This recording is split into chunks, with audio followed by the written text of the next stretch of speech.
Hi friends, ഞാൻ നിങ്ങളുടെ പാറുവാണ്. ഇന്ന് ഞാൻ കുക്ക് ചെയ്യാൻ പോകുന്നത് ഞങ്ങളുടെ ഓണാട്ടുകര സ്റ്റൈൽ അവിയലാണ്. അവിയലിന് വേണ്ട ഇൻഗ്രീഡിയൻസ് ആണ് പറയുന്നത്. വെള്ളരിക്ക, പടവലങ്ങ, വഴുതനങ്ങ, പച്ചക്കായ്, പിന്നെ പയർ, നീളം പയറില്ലേ, നീളം പയർ, മുരിങ്ങയ്ക്ക. ഇതിത്രയാണ് നമ്മളിവിടെ എടുത്തിരിക്കുന്നത്. പിന്നെ ഒരു ഉരുളക്കിഴങ്ങും ഇട്ടിട്ടുണ്ട്. ചേനയുണ്ട്, ചേനയാണ് മെയിൻ. ചേനയും ക്യാരറ്റും നമ്മളിവിടെ വേറെ അരിഞ്ഞു വെച്ചിട്ടുണ്ട്. ഇത് നമ്മളൊന്ന് വെളിച്ചെണ്ണയ്ക്കകത്തി ഒന്ന് വഴറ്റിയിട്ട് നമ്മൾ ബാക്കി കഷ്ണങ്ങളിട്ട് നമുക്ക് വേവിക്കാം. നമുക്ക് കുക്ക് ചെയ്യാൻ തുടങ്ങാവേ. അവിയലിന് വേണ്ടി ആദ്യം നമ്മൾ വെളിച്ചെണ്ണ ഒഴിക്കുക. വെളിച്ചെണ്ണ ഒഴിച്ചിട്ട് ഇത് നമ്മൾ അരിഞ്ഞു വെച്ചേക്കുന്ന ചേനയും ക്യാരറ്റുമാണ് അതിനകത്ത് ഇട്ട് കൊടുക്കുക. ചേനയും ക്യാരറ്റും നമ്മളൊന്ന് വഴറ്റി കൊടുക്കുവാണ് വെളിച്ചെണ്ണയ്ക്കകത്ത്. പെട്ടെന്ന് വെന്ത് കിട്ടാൻ പിന്നെ ഉടഞ്ഞു പോകാതിരിക്കാനും ഒക്കെ നല്ലതാണ്. അതിനുശേഷം നമ്മളിത് അരിഞ്ഞ് വെച്ചിരിക്കുന്ന പച്ചക്കറികളെല്ലാം കൂടി ഇതിൻ്റെ അതിലേക്ക് ഇട്ട് കൊടുക്കും.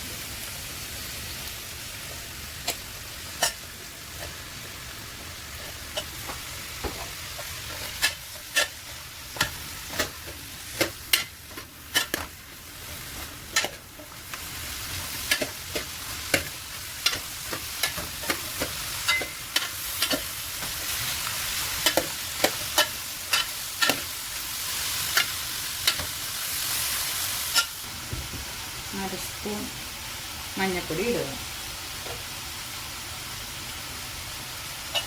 എന്നിട്ട് നമ്മൾ കഷ്ണത്തിൽ ഇതെല്ലാം കൂടെ പിടിക്കത്തക്ക രീതിയിലൊന്ന് വഴറ്റി കൊടുക്കുക.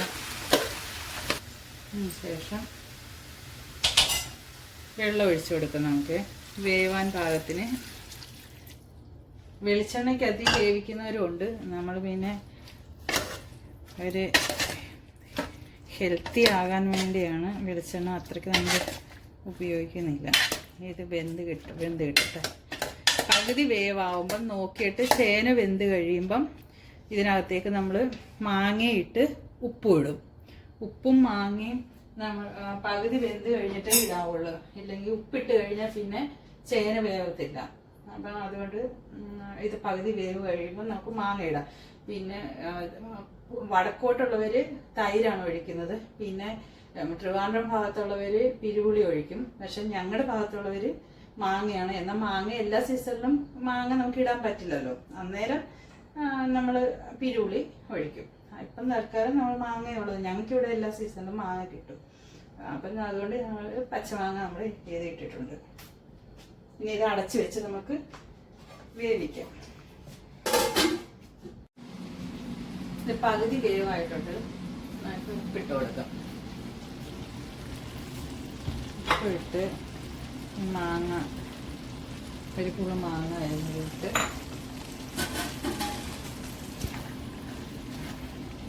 ഒരുപാട് ഇളക്കിയാൽ അത് ഉടഞ്ഞു പോകും കഷ്ണം. ഒന്നുകൂടെ വേവട്ടെ. ഇപ്പോഴത്തേക്ക് നമുക്ക് അരപ്പ് തയ്യാറാക്കാം. അരപ്പിന് വേണ്ടത് തേങ്ങയും ജീരകവും ചെറിയ ഉള്ളി, പച്ചമുളക് ലാസ്റ്റ് ഒന്ന് ചതയ്ക്കണം. ചതച്ച് ഈ അരപ്പിൽ ഈ വെജിറ്റബിൾസിലേക്ക് ഇട്ടിട്ട് കറിവേപ്പിലയും പച്ച വെളിച്ചെണ്ണയും ഒഴിച്ച് ജസ്റ്റ് ഒന്ന് ചുറ്റി വാങ്ങാം. അരപ്പ് റെഡിയാക്കി വെച്ചിട്ടുണ്ട്. തേങ്ങ ചതയ്ക്കുകയോ ചെയ്യാവുള്ളൂ. അങ്ങ് തോരൻ പരുവം. ആ തോരൻ കഴിഞ്ഞ് പിന്നെ ഒരു ശകലവും കൂടെ അത്ര മതി. ഓവറായിട്ട് അരയരുത്.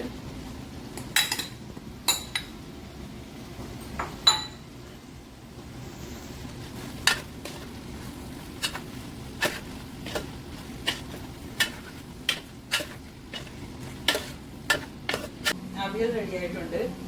അത് മുളക് പൊടി ഇച്ചിരി കാശ്മീരി ചില്ലി ആയതുകൊണ്ട് കളറ് കൂടുതലാണല്ലോ. അതുകൊണ്ടാണ് ഇത്രയും കളറ് തോന്നിക്കുന്നത്. നിങ്ങൾ മറ്റേ മുളക് പൊടി ഇടുമ്പോഴത്തേക്ക് ഈ കളറായിരിക്കത്തില്ല, കുറച്ചുകൂടെ ലൈറ്റ് കളർ കിട്ടും. ചെറുതായിട്ട് ശകല ഒരു ഉപ്പും കൂടി ഇട്ട്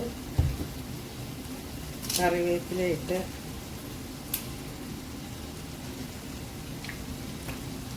വെളിച്ചെണ്ണ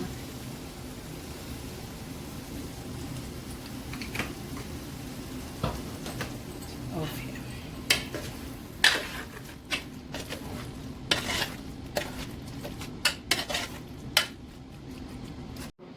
അങ്ങനെ നമ്മുടെ അവിയൽ റെഡി. ഇനി വേറൊരു വിഭവമായി നാളെ നമുക്ക് കാണാം. നിങ്ങൾക്ക് എൻ്റെ റെസിപ്പിയും കുക്കിംഗ് ഒക്കെ ഇഷ്ടമായെങ്കിൽ സബ്സ്ക്രൈബ് ചെയ്യണം, ഷെയർ ചെയ്യണം, ലൈക്ക് ചെയ്യണം, കമൻറ്റ് ചെയ്യണം. പിന്നെ ബെൽ ബട്ടൺ പ്രസ് ചെയ്യണം. എങ്കിൽ മാത്രമേ ഞാൻ ഇടുന്ന വീഡിയോസ് നിങ്ങൾക്ക് അന്നേരം നോട്ടിഫിക്കേഷൻ വരത്തുള്ളൂ. അപ്പോൾ ഓക്കെ, ബൈ.